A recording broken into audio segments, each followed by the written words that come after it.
Hello and welcome back, everybody. Thank you so much for joining me again today. As soon as we woke up on the 8th, we got a letter from Linus asking us if we can find his basket. I will be on the lookout for that as I am wandering around. We did have some maple syrup to grab, which made me think, do we have any on the other tapper? And unfortunately, we do not right this second. So we go ahead and put it away. I know my chests look horrendous. Trust me, I know. I'm going to fix that as soon as possible. I just kind of wanted to go ahead and get back to mining and a few other things.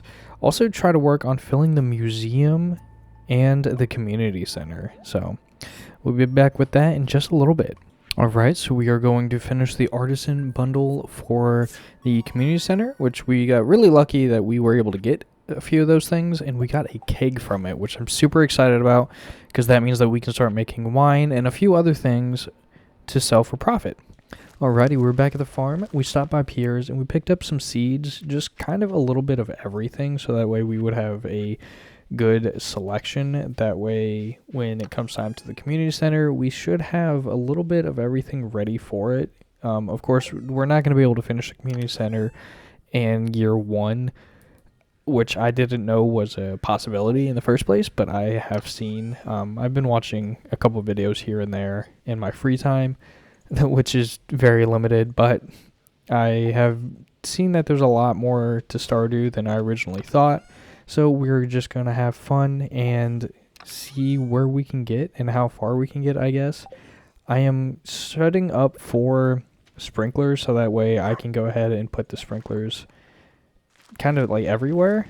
I did back these two to each other so that way I could just put the sprinklers like right there and just kind of put them off to the side so that way I wasn't wasting too much space, I guess, if that makes sense. So we did put some quartz in, which is the last thing that we need for the sprinklers, and you will see our setup in just a minute. Ending day 8 of fall, we did make a pretty decent bit of money here. I was just checking the prices of everything to see what we were looking at, but we walked away with $14.21 for today, getting into tomorrow. The very next morning, we walk out and we see that it is actually raining today. Marlin gives us a warp desert totem. We also find out that we have a little extra luck today.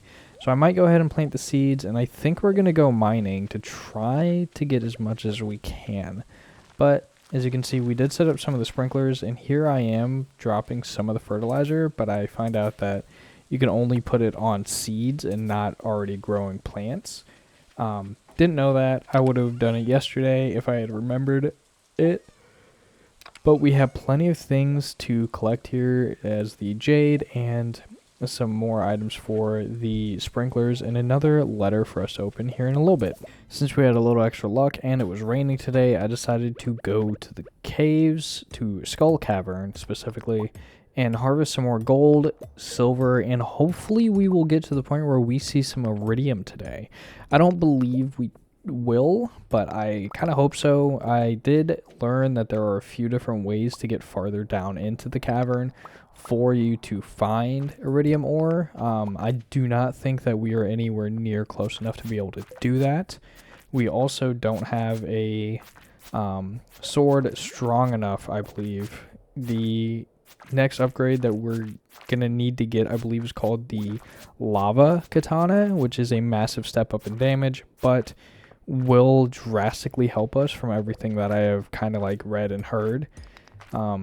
We do need to save up for as many of the bombs as possible, and to get staircases, that's what I've been told, you can like reach the low levels of the Skull Cavern. I heard it does go on forever, but the deeper you go, the higher the chance of you finding more rare things such as iridium ore, diamonds, jades, all that stuff is going to be there. We actually did get one iridium ore from the slime, and it's on to the races.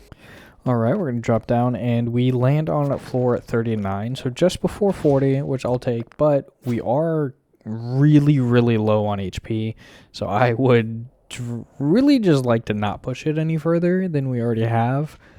We have quite a bit of Omni Geodes, which we can use to buy the bombs to make the floors easier and to be able to harvest things faster. We did get kind of a decent amount of iridium ore here. I'm going to pick up a spicy eel and some totems so that way we don't have to wait for the bus.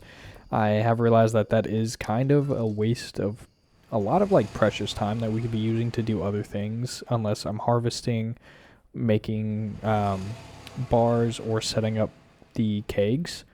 It is kind of a waste of time on waiting so long in order to get on the bus to go to the Calico Desert when I can just get a totem for one Omni Geode and get there 10 times faster. Alright, after finishing a few things up, we go ahead and get ready for bed. We ended up getting level 8 mining, which gives us mega bombs, which is super exciting. We did sell quite a few things, walking away with a little over 3,000 gold for the day. Super exciting, honestly. And the next day, we go ahead and get up. We check the fortune and the weather, of course. There was also a recipe, so we went ahead and got that and get to our farm. I decided while I was out, I might as well go ahead and crack as many of these geodes as possible. I figured that we would make some money back. Also, we would be able to fill up the museum quite a bit. We did get some iridium ore and a few other things, which was super exciting, but I was mainly trying to fill up the museum and get a little bit of return on income. As far as it goes for opening the geodes, they were 25 gold each, which isn't a whole lot, but it still makes a difference when we really haven't done much on our farm as much as we should. Anyways, we should be much, much farther ahead. So we are really trying to kind of catch up at this point. So for this run, we actually filled up at 10 spaces in total, but we still have a lot more to go. On run 2, we actually filled up 14 spots in total. So there are only 2 more spots left on that table and a few more things, a few more geodes to break open. On our last run number 3, we actually filled up 18 spots in total. I'm super excited about that. That means that we have knocked out quite a lot. We did use roughly a little over 1,000 gold, but that's fine. We got a drum block and a couple other things, including a star fruit, which we are out of season 4 right now, but I'm super excited to grow that in the next season that I can. I also would like to look at possibly getting the greenhouse going pretty soon or at some point soon, so that way we can have certain crops growing all year round. I believe that would be drastically beneficial to us. We headed back to the farm, but since it was still pretty early in the day, we still had a lot to do, so I decided to come to the Skull Caverns again, so that way we could just continue to try to get more as far as it went with ore and kind of gems, make as much money as possible. We do need amethyst, and we should keep collecting the amethyst every chance that we get because it is a gift for people, but I heard that the best gem to just kind of have on hand are diamonds. Almost every single person likes diamonds except for one. I can't remember who it is, but we will probably start printing off diamonds as much as possible in the future. So this is super unfortunate for us. We ended up getting knocked out. I am not super good at the combat in this game. Why I don't really play combat games a whole lot is because I have realized that I really am just not super good at it.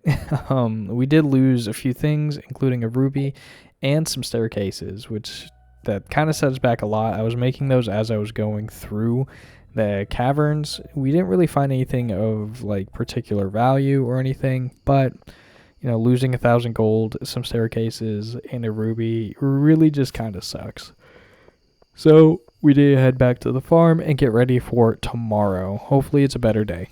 From everything we did get, we got roughly $1,500 in day 10 off, and start of day 11, we just go ahead and get right to the farm, check to see how everything's going. I really wanted to check to see how my sprinklers were doing overall more than anything else. We do still have to water like 1 to 2 crops in total.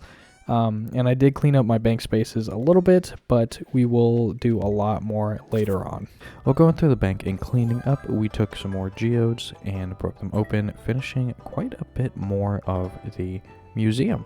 After filling up the museum, we decide to head out and do some more mining just to collect a few more ores and hopefully advance in the future.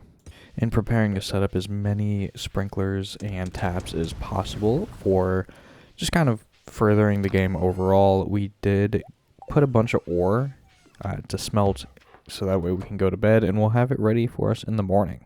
With going to bed, we actually got level 6 combat and we made a little over $2,000.